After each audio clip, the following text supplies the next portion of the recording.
Merci beaucoup, le cher. Merci beaucoup aussi Jean-Pierre Delaudet, Arcade Colina, pour inviter moi autrefois à cette Paris, que ce Biarritz, à cette rencontre que j'avais beaucoup d'amis de toutes les années. C'est un plaisir d'être ici et je procurerai faire la présentation. Je préfère faire la présentation en espagnol parce qu'il y a un traducteur que c'est tan amable de traduire. Merci beaucoup.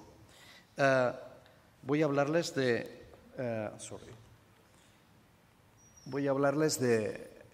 brevemente algunas cosas, no las hablaré porque las ha hablado mi antecesor y también el profesor que viene después de mí, pero cuando hablamos de cannabis, sí que se oye bien. ¿Se está haciendo la traducción? Sí, ¿no? Sí, ok, perfecto. Cuando hablamos de cannabis, estamos hablando de una planta que contiene más de 400 componentes químicos, de los cuales se conocen al menos 60 que son únicos en la especie. Los tres más importantes y que tienen valor son el delta 9 tetrahidrocannabinol, el cannabidiol y el cannabinol. Como saben ustedes, hoy por hoy forma parte de la lista de Convención de Naciones Unidas y, por tanto, está considerada como una droga ilegal. El contenido de cannabinoides varía en función de la parte de la planta, del tipo y del momento en que se recolecta. Pero hay básicamente tres presentaciones, como conocen ustedes, en forma de hierba, en forma de resina de cannabis y en forma de aceite. La hierba tiene menos concentración normalmente, la resina más y el aceite mucho más. ¿Cómo se consume?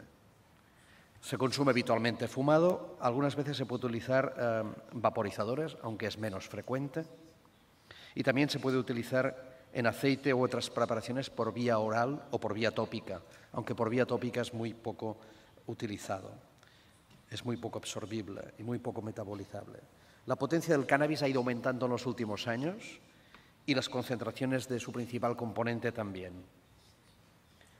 Los efectos son variables, lo ha expuesto antes un poco el profesor Wim van der Brink y también probablemente posteriormente lo hará Vincent Leperot, pero los efectos varían de la dosis, del contenido, de los componentes, de la proporción entre el tetrahidrocannabinol y el cannabidiol. Uno es más estimulante, el otro es más sedante, tiene efectos antagónicos, formas de administración, pero hay cosas muy relevantes como elementos individuales, como la personalidad, las expectativas, las experiencias previas o el contexto, muy importante, el contexto donde se consume. Hay siempre una fase inicial de estimulación y una segunda fase donde predomina la sedación. Y en general se habla de una cierta alteración de la memoria reciente, dificultad en la concentración, a partir de la dosis, claro, disminución de la atención y de la coordinación motora. ¿Cuál es la situación actual? El cannabis es la droga ilegal más consumida en el mundo. Entre 128 y 232 millones de personas la han consumido alguna vez en su vida, según datos del año 2013. El cannabis continúa siendo la droga ilegal más producida y de mayor tráfico, por número de casos, por cantidades decomisadas y por países productores. Holanda, Marruecos y España se consideran como los principales países de comercialización y, curiosamente, Afganistán emerge como el mayor país productor, superando incluso Marruecos en volumen de producción. En cuanto a las tendencias de consumo a nivel de la Unión Europea, observamos que también aquí es la más frecuente en su consumo, 75 millones la habrían probado, y es la más consumida en todos los grupos de edad. Pueden observar aquí que el 5,7% de la población de 15 a 64 años la ha consumido alguna vez en el último año, o cuando vamos a una población de 15 a 34 años observamos una prevalencia del 11,7%. Es decir, es una sustancia ampliamente consumida. El Observatorio Europeo propone como consumo de riesgo considerar las personas que consumen prácticamente diariamente, o al menos 20 días durante el último mes. Según este criterio, el 1% de los adultos de 15 a 64 años serían consumidores más de riesgo. Pero también desde una perspectiva policial, como decía antes Van der Brink, es muy importante el cannabis, porque fíjense que la mayoría de las infracciones de la legislación sobre drogas a nivel europeo están centradas en el cannabis. El 80% de las incautaciones y más del 60% de las infracciones por consumo. Fíjense, por ejemplo, que en el año 2013 se incautaron 240.000 incautaciones, lo que representa 460 toneladas de cannabis en formato resina y 130 relacionadas con la hierba, con la María. El precio oscila entre 8 y 13 euros el gramo y la potencia en tetrahidrocannabinol oscila entre el 10 y el 15% de la sustancia decomisada en cuanto a la resina y una potencia entre el 7 y el 10% a la María, y el precio más o menos es similar. Fíjense, cuando miramos las incautaciones en nuestro país, en Europa, observamos que España tiene el mayor ranking de incautaciones en lo que se refiere a la presentación de resina, y Turquía la tiene en la presentación de María, con mucha diferencia en relación con los otros países. Fíjense ustedes que en el año 2013 en España, por primera vez, la Unión Europea permitió a sus países miembros que consideraran dentro del Producto Interior Bruto el tráfico ilegal, la prostitución u otros elementos ilegales. Pues bien, en total las actividades legales suponen el 0,87% del Producto Interior Bruto español y el tráfico de drogas representa el 0,50%. ¿Cuáles son las tendencias de consumo? Algunos datos que tenemos en Cataluña del Observatorio Catalán de Drogas desde hace muchos años. Vean perfectamente aquí cómo el cannabis es la tercera sustancia con diferencia consumida después del alcohol y el tabaco, y con mucha diferencia muy por encima del éxtasis o estimulantes y la cocaína. Si miramos en los últimos años, observamos un decrecimiento relativamente importante, pero estamos en una meseta francamente elevada. Esto es algún consumo alguna vez en la vida. Si miramos en los últimos 30 días, varía sustancialmente. Estamos hablando de un consumo del 17% de la población de 15 a 34 años, 15 a 29 aproximadamente, y un 8,9% de la población total en los últimos 30 días. Sigue habiendo una gran diferencia sobre el consumo de otras sustancias. Y también ahí se ha observado desde el año 2004-2005 un cierto decrecimiento. Se ha comentado, y no voy a extenderme, pero si miramos el consumo, el impacto en salud, uno de los indicadores podría ser este consumo de riesgo que define el Observatorio Europeo. Y según este concepto, según este criterio, en Cataluña el 5,2% de las personas de 15 a 29 años serían consumidoras de esta categoría, o bien el 1,4% de 30 a 64 años. Si además en la encuesta escolar que tenemos cada 2 años le aplicamos el cuestionario CAST, Cannabis Abuse Screening Test, nos saldría un consumo de riesgo entre 14 y 18 años de alrededor del 16,1%. Ahí tienen ustedes el cuestionario. Se trata de puntuar por encima de 4 puntos a una serie de preguntas relacionadas con el consumo y las condiciones de consumo. Si miramos el impacto en la cognición, lo ha hablado Van der Brink antes y no me extenderé, parece que tiene efectivamente una cierta componente en la capacidad cognitiva, y es muy discutido y ampliamente controvertido el impacto en el ámbito escolar. Esta es la encuesta escolar, donde se aprecia una cierta diferencia entre repetidores que consumen cannabis y no, o bien en las cualificaciones también. Pero, insisto, es un tema muy controvertido. Y en relación con la salud mental, hay algunos datos, como la idea de que aparece el doble de probabilidades de desarrollar un trastorno psicótico, pero lo ha hablado Van der Brink antes y no quiero extenderme más, y en algunas publicaciones aparece mayor probabilidad de experimentar sensaciones o vivencias del espectro psicótico. En cuanto a los trastornos por consumo, mayor riesgo de desarrollar una dependencia, se habla entre el 7 y el 10% de los que lo consumen, los mayores trastornos habituales son los más frecuentes, junto con los trastornos de ansiedad son los depresivos y, como decía, mayor probabilidad de aparecer riesgos dentro del trastorno del espectro psicótico. Estos son los inicios de tratamiento en la red asistencial en Cataluña desde el año 1991. El cannabis ocupa la cuarta posición, prácticamente al mismo nivel que la heroína, de demanda de tratamiento.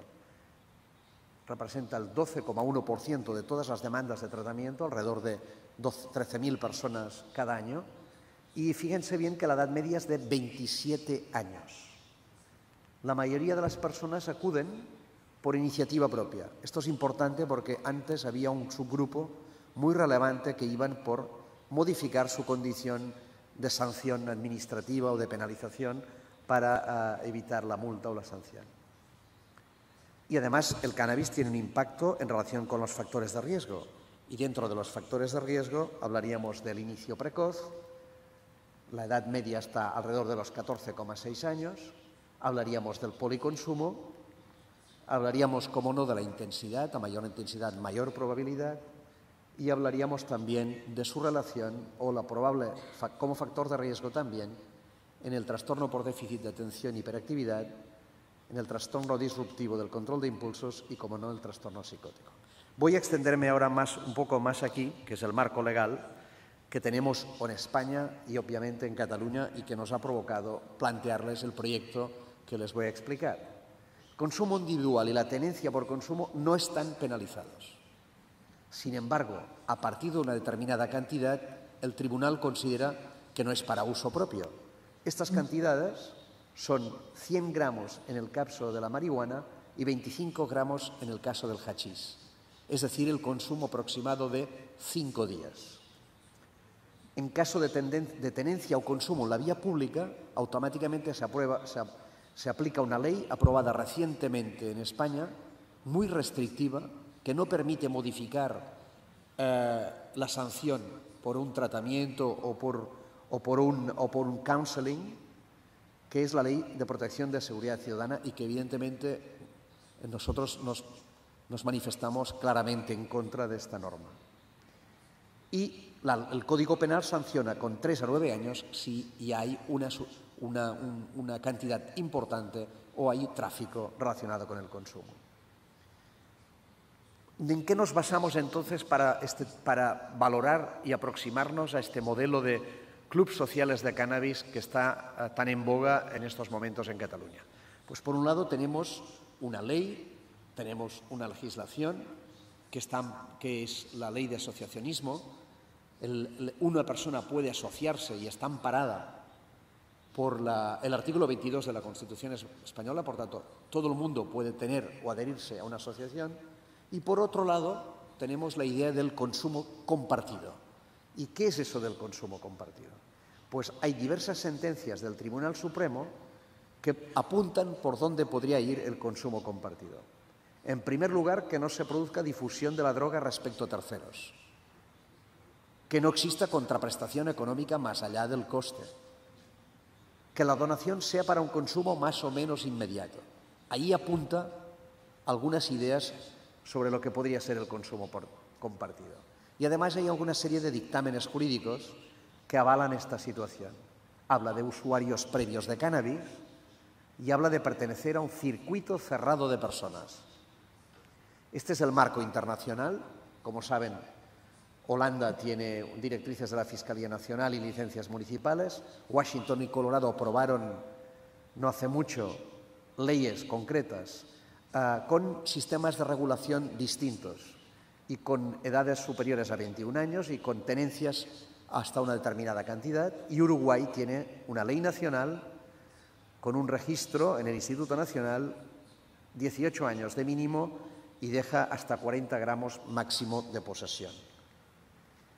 En Estados Unidos hay 17 estados donde está despenalizado y descriminalizado el consumo y posesión, y hay 10 estados donde en los próximos meses y algún año habrá referéndums para incluso el uso recreativo, legalizar el uso recreativo. Por tanto, fíjense ustedes que nosotros partimos de una situación determinada. Tenemos un elevado número de clubs, ahora lo veremos. Pero dentro de estos clubs tenemos dos tipos, por decirlo de alguna forma. El modelo romántico, que digo yo, que es el modelo de las personas que creen en esta forma de vida, que quieren experimentar correctamente, que lo hacen en un contexto cerrado, que ya lo hacían en sus casas habitualmente, y un concepto más comercial. Un comercial significa que va a ganar dinero con esta exposición. Tenemos de los dos tipos. Tenemos desconocimiento sobre la composición, la potencia de la planta y de sus derivados. No lo conocemos. Desconocemos las prácticas de riesgo, o desconocíamos, estoy hablando antes de la propuesta que les he hecho. O sea que hay una total opacidad, invisibilidad. Y eso provoca una desorientación en muchos niveles. Fíjense la realidad que tenemos. Alrededor de 400 clubs, 400, aupados o agrupados, algunos de ellos, no todos evidentemente, en dos federaciones. Y entre 40 y 140.000. Y les doy esta cifra porque lamentablemente no tenemos un censo, no tenemos el número exacto de personas que van a los clubs. Lo tendremos, pero no lo tenemos ahora. Entre 40 y 140.000. Y tenemos algunos antecedentes. Una ordenanza municipal que se intentó aprobar y que se aprobó posteriormente en San Sebastián, otra en Gerona, una moratoria en Barcelona, el Parlamento Vasco también aprobó unas recomendaciones y en Navarra publicó en la ley foral también una línea de trabajo en este sentido. Con eso y con un trabajo previo de muchos años que estábamos haciendo, intentamos modificar un poco el campo de juego en relación con el cannabis.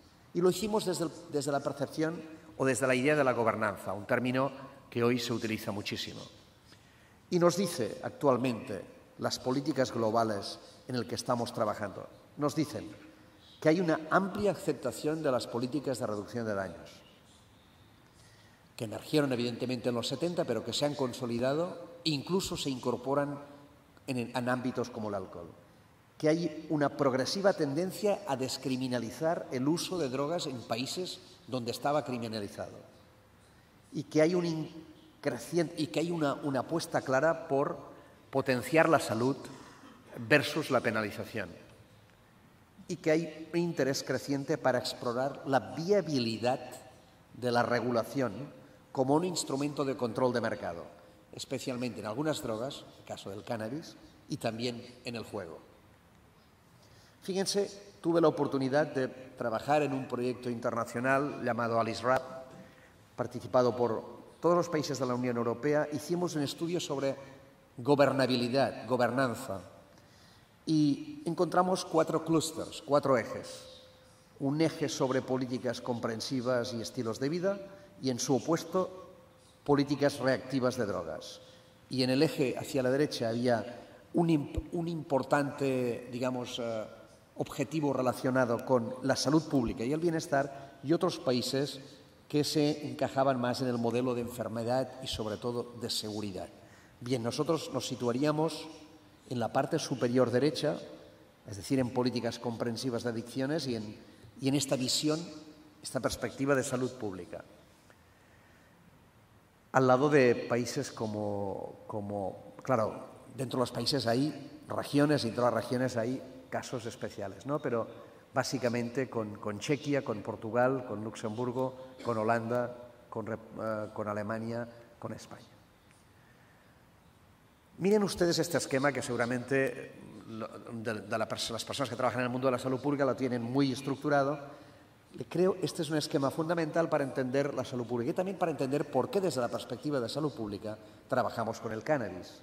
Porque se trata de movilizar recursos, proteger y promover la salud de las personas, prevenir la enfermedad y eso hacerlo de una forma organizada teniendo en cuenta que, como dice el diagrama que les presento, la salud se debe entender como una amplia perspectiva donde los factores estructurales y ambientales como la educación, la seguridad, los estilos de vida, la actividad física o la alimentación tienen su rol.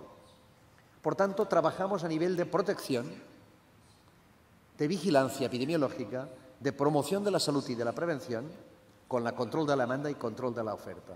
Y venimos desarrollando multitud de proyectos como esos, como la promoción de la actitud crítica, con programas dedicados y dirigidos explícitamente a poblaciones especialmente sensibles o próximas al consumo de cannabis, o bien sensibilización y asesoramiento más universal, dirigido a la comunidad, o bien multitud de proyectos, programas e incluso aplicaciones, apps, dirigidos a reducir daños y a reducción riesgos.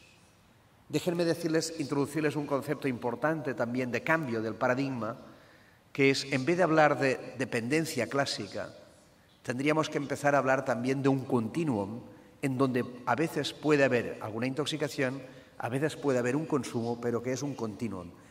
Es lo que se llama have use over time. Preferimos utilizar este término porque nos indica más cuál es la realidad de la adicción actualmente.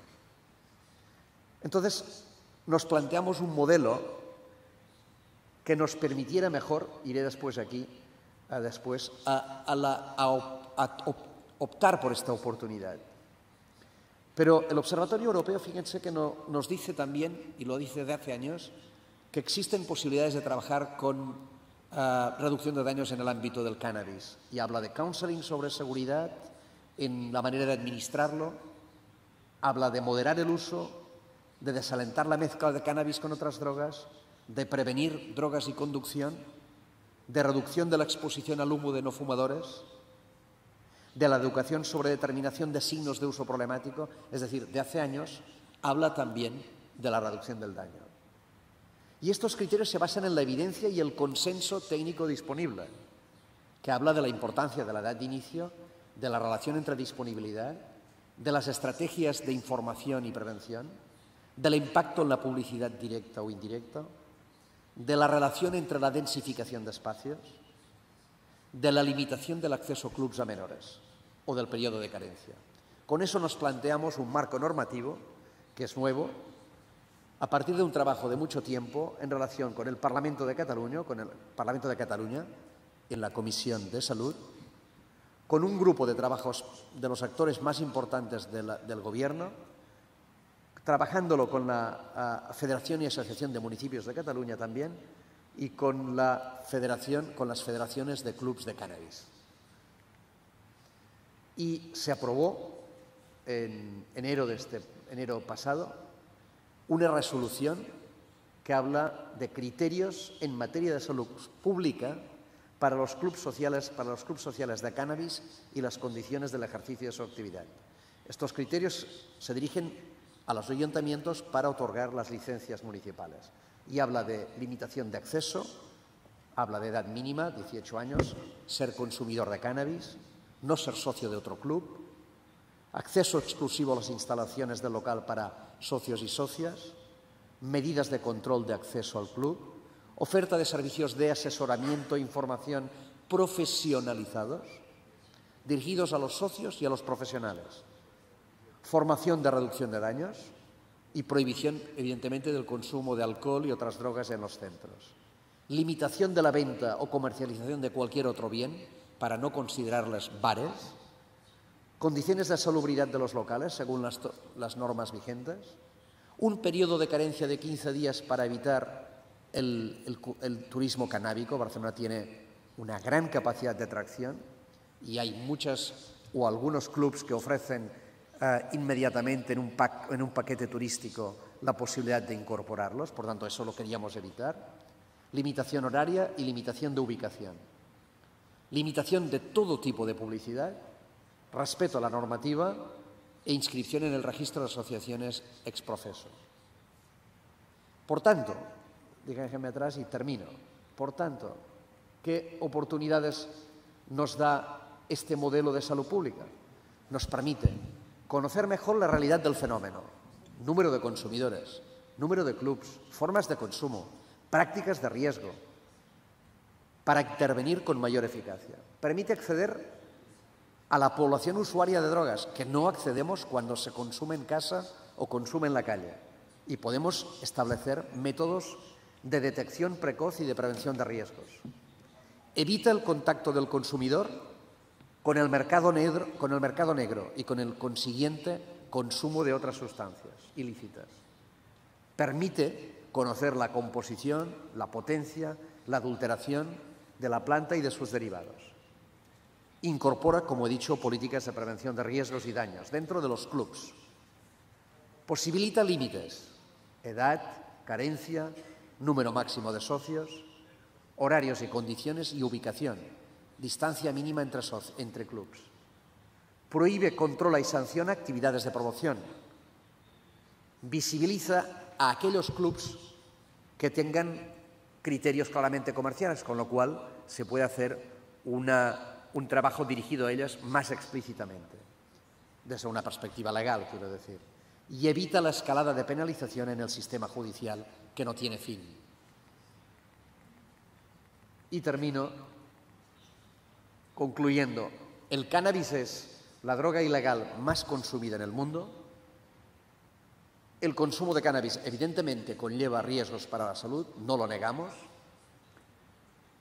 y por tanto, desde una perspectiva de salud pública, nosotros debemos desincentivar tanto el consumo de cannabis como el consumo de otras sustancias, evidentemente, pero existe un conjunto organizado de entidades y asociaciones al amparo de una habitual manera de organizarse en nuestro país de las asociaciones, Cataluña la que más. Por tanto, es una oportunidad para informar de los riesgos y consecuencias que el consumo tiene y también una necesidad para disminuir el impacto en salud del consumo de esta sustancia, especialmente en población más vulnerable, menores, jóvenes y personas con trastornos mentales o mayor vulnerabilidad.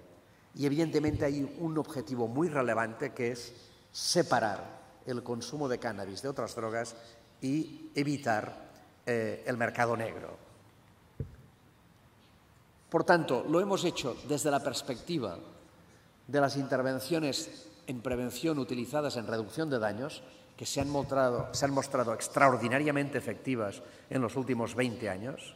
Recuerden lo que nos sucedió con el VIH, lo que nos sucedió o sucede con la hepatitis C. Por tanto, los programas de intercambio de jeringuillas, los programas de dispensación con sustitutivos, las salas de venopunción asistida, son elementos que han permitido modificar extraordinariamente bien el cambio de la magnitud del problema relacionado con los daños relacionados con las drogas y, por tanto, este es el eje de actuación. En el marco de la legislación vigente, probablemente nos hubiera gustado hacer una ley, pero no podíamos porque no teníamos competencias para ello, por tanto, optamos por este modelo intermedio y, evidentemente, formando parte de procesos de cambio en las políticas a nivel mundial. Dentro de poco tiempo hay en UNGAS, en una asamblea extraordinaria de Naciones Unidas sobre las políticas de drogas, donde espero también que opciones como esas tengan esta posible salida. Quiero dejar claro que, como responsable del ámbito de drogas, no estoy a favor del consumo de ninguna sustancia, evidentemente, pero lo que creo que es un error es taparse los ojos, hacer ver que no sucede nada y continuar con políticas que no tienen ningún sentido. Muchísimas gracias. Merci beaucoup, John.